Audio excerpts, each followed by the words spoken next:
La responsabilité, c'est une question immense, parce que chacun participe de l'éthique de responsabilité. Et il est extrêmement difficile, et d'ailleurs il n'est pas souhaitable, de dissocier la responsabilité de cette forme de cohérence collective. En somme, je crois qu'il y a deux manières d'être responsable, en tout cas pour une entreprise, de manière qui doivent nécessairement s'articuler.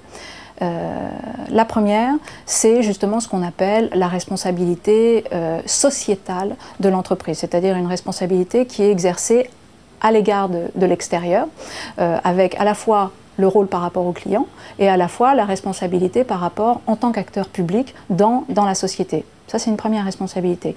La deuxième responsabilité, sans parler de hiérarchie, la deuxième, c'est la responsabilité sociale de l'entreprise, c'est-à-dire à l'intérieur de l'entreprise. C'est toute l'affaire des ressources humaines, c'est la non-précarisation des emplois, c'est l'absence de plafond de verre, c'est le caractère paritaire, la diversité, etc. C'est la promotion interne, c'est la formation continue, c'est le management humain, c'est la mobilité intelligente. Et là, généralement, c'est là que d'une certaine manière, le bât blesse. Pourquoi? Parce que les entreprises, souvent, cherchent à substituer l'une à l'autre, c'est-à-dire à mettre la responsabilité sociétale à la place de la responsabilité sociale.